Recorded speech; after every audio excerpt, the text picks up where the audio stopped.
یہ حدیث مسند احمد میں حضرت ابو ہریرہ رضی اللہ تعالیٰ عنہ سے مروی ہے کہ نبی کریم صلی اللہ علیہ وسلم نے ارشاد فرمایا ما طلع النجم صباحا قط وتقوم عاهة الا رفعت عنهم او خفت.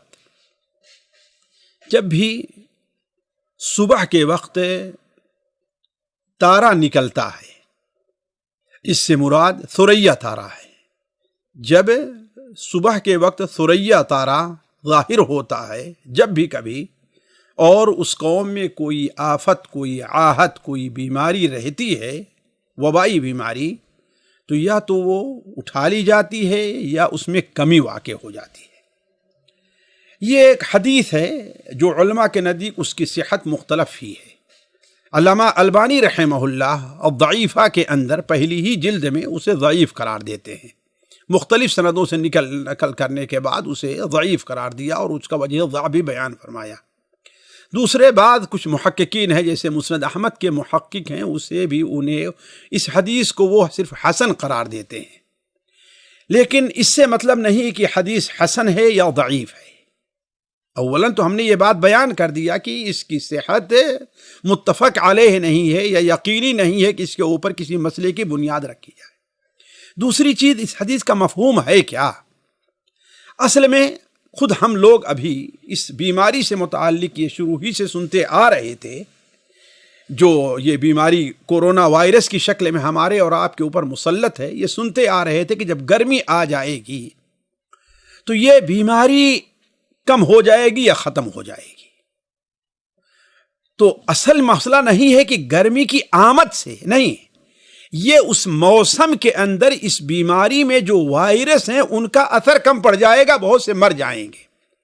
یہ اصل مقصد ہے اس حدیث کا کہ جب وہ وقت آتا ہے کہ ثریا تارا کے جب نکلنے کا وقت ہوتا ہے تو اس موقع پر عرب کے اندر عام طور پر، خاص طور پر جو کھجور کے پکنے وغیرہ کا وقت، کھجور کا وقت رہتا ہے، تو ایسی صورت میں ہوتا یہ ہے کہ پھل کے اوپر جو یعنی آفتیں، پھل کے میں جو بیماریاں وغیرہ پیدا ہونی ہوتی تھیں، اب موسم کی تبدیلی سے بالکل کمی آ جاتی تھی.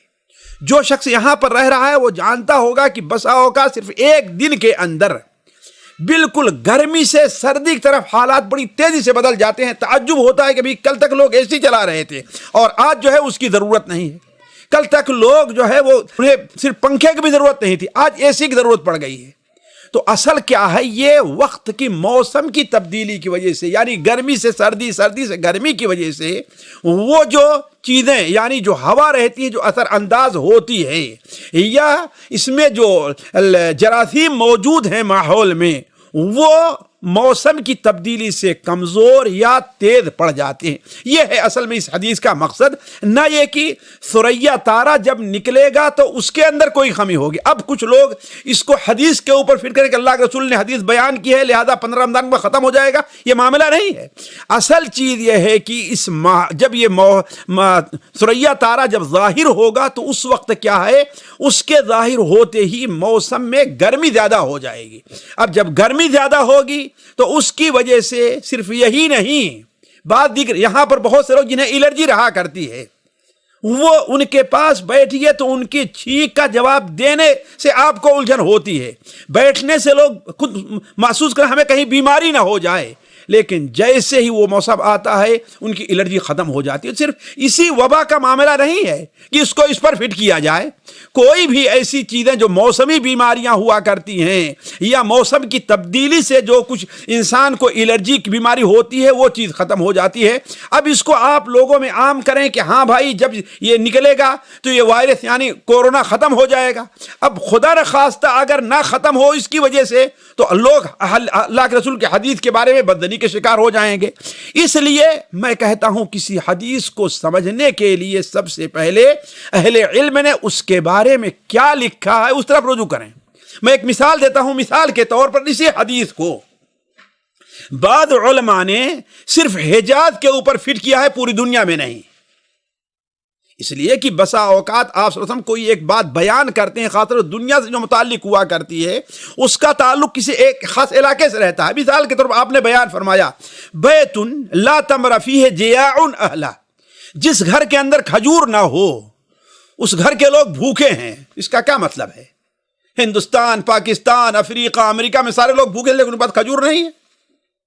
اس حدیث کا یہ معنی نہیں ہے، معنی یہ ہے کہ اہل حجاز، اہل مکہ، اہل مدینہ جن کی عمومی طور پر غذا کیا ہے؟ کھجور ہے، اگر ان کے ہاں کھجور نہیں تو کویا کچھ بھی نہیں۔ ہم اپنے بچپن میں ہمارے یہاں سنتے تھے کہ جس کے یہاں دودھ نہیں اس کے یہاں کچھ نہیں ہے۔ کیوں؟ اس لیے کہ عام غذا بچوں کے لیے لسی کی شکل میں ہے، دہی کی شکل میں ہے، گھی کی شکل میں ہے، یہ کیا؟ یہ ساری ضرورت کون پوری کرتا؟ دودھ پورا کرتا تھا۔ تو کہنے کا مطلب کہ جو حدیث جس ماحول میں بیان کی گئی ہے اس کے اوپر خاص طور پر اگر دنیاوی امور سے متعلق ہے، میں دینی امور کی بات نہیں کرتا، وہ تو پوری دنیا کے لیے ہے، لیکن جو دنیاوی امور سے متعلق ہے تو اس کو ہر جگہ پر فٹ کرنا یہ چیز قطعاً صحیح نہیں ہے۔ اسی لیے میں کہتا ہوں کہ جیسے امام حافظ مناوی رحمہ اللہ اپنی کتاب فیض القدیر میں نقل کرتے ہیں کہ بعض اہل علم نے کہا کہ اس کا تعلق کس سے ہے؟ ارض حجاز سے ہے۔ کیوں؟ اس لیے کہ جب اس تارے کے طلوع ہونے کے بعد موسم میں تبدیلی ہوتی ہے تو اب جو کھجوروں والے ہیں، کھیتیوں والے ہیں یا اونٹوں والے ہیں، اب یہ سمجھتے ہیں کہ اب ہمارے کھیت کو جو اب تک جو بیماری لگی تھی وہ نہیں، ہمارے اونٹ کے اوپر جو دوسری بیماریاں بعد کیڑے سے مسلط ہیں اب وہ نہیں ہوں گے۔ تو کہنے کا مطلب کہ اولاً اس حدیث کا وہ مفہوم نہیں ہے جو لوگ بیان کر رہے ہیں، اور ثانیاً خود اس حدیث کی صحت اہل علم کے نزدیک مختلف ہی ہے۔ واللہ اعلم، وصلی اللہ علی نبینا محمد۔